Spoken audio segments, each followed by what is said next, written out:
Ishan, coming back to your career, when you first started off with the jetliners, will you be able to briefly tell when you got the break and how it all came about? Yeah, I was, in actual fact, I was singing with your brother. Okay. Yeah, he was, I think he was either doing skiffle bass or playing Would have guitar been a with me rhythm or guitarist, something. yeah. And Jeffrey Ludbroy. Okay. We were in college together, Yeah, and we yeah. were doing this thing. And one of my friends, who was a friend of Tony Fernando, said he had slowly briefed Tony. Tony was a very introverted person, Yeah, and yeah. people who know him know that he's very, very quiet, very sharp business, like you, sharp man, right? So he had come. We were playing at the Fountain Cafe. Yeah. Fountain Cafe, those days were the in place. Yeah. So we were doing all kinds of things, and he had come and listened. I hadn't met him at all. Yeah. He had listened, and then he had sent this message through this friend of his, who was also a friend of mine. We were in advertising, Yeah. for me to come to the Louis Brown studios. Yeah. So I went there, and he recorded some Let's Twist Again or something, Yeah. and I went off home. Yeah. And after all, you were staying down the same lane that I was staying, Yeah, right? yeah, yeah. In Hindada. Yeah. So next day morning, when I was walking down to go to work, some fellow started shouting, "Hey, Cliff Richard! Hey, Cliff Richard!" Yeah. And I got shocked. I didn't know that it had been already broadcast Yeah, on the yeah, Saturday. They yeah. had a program called Breakfast with Nestle's, Yeah. and it was from there. It was the word go from there. Mm-hmm. Then I met the Jets again as a total band, and it was. Went So on. after you got the break, will you be able to share some of the important events you did and? Well, we were sort of the most sought after band during that era, and we were actually sought after by a lot of the girls' schools. And my gosh, I don't know whether any of the Sri Lankan fellows, musicians, get chased by girls in the girls' school. We go to sing there, and they chase you around and around the place. Somebody wants to cut your hair, somebody wants to cut your shirt. And there was one stage when I had to jump over the wall, because there was this gentleman called Bob Harvey, who was the man who gave us all this Beat Boy extraordinary name and all for me. I had to jump over the wall at Bishop's College and call his dog, Hilda, and said, "Hilda." And he came and roar with that, and all the girls vanished. Yeah. So these were the things that happened to me in this. I was with the Jets for about maybe 4 years, 4-5 years max. And then I branched off there from joined the jazz band.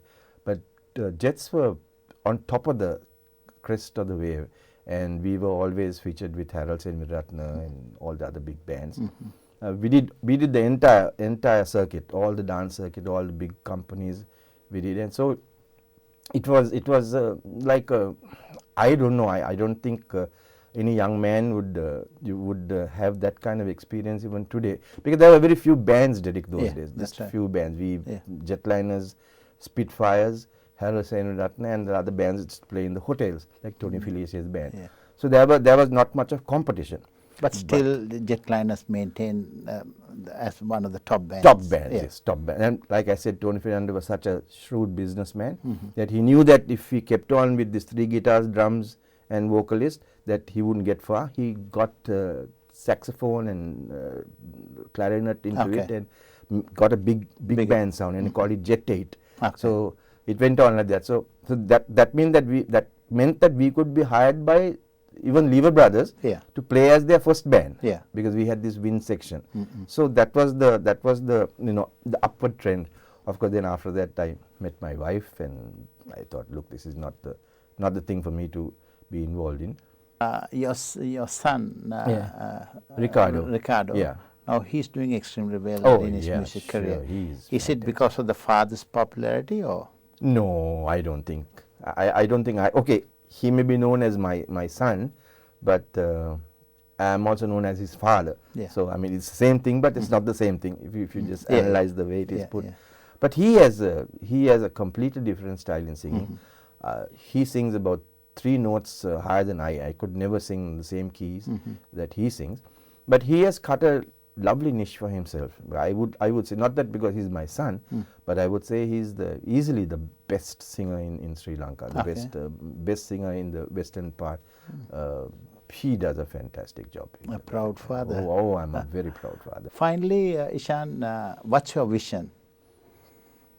My vision mainly is that one day all musicians would think with the spirit that God has given them, because that is the spirit, the unselfish, less inward, more to do for other people. Now, even you and I got together and did this book. We don't put a cent into our pocket. Everything goes for eye operations, for cataract operations. That's right. And as you know, there are 300,000 people in Sri Lanka who are waiting in line, and every year there's an increase of 1%. People who cannot see. You know. So if I can, with this, if I can make one person see, I mean, I have achieved what God has put me here to do. Ishan, it's been very interesting talking to you. Thank and you, Derek. Sharing your wonderful message in this book. And let me wish you all the very best. Thank you very much, Derek. Wish you all the very best. Thanks. God bless you. Well,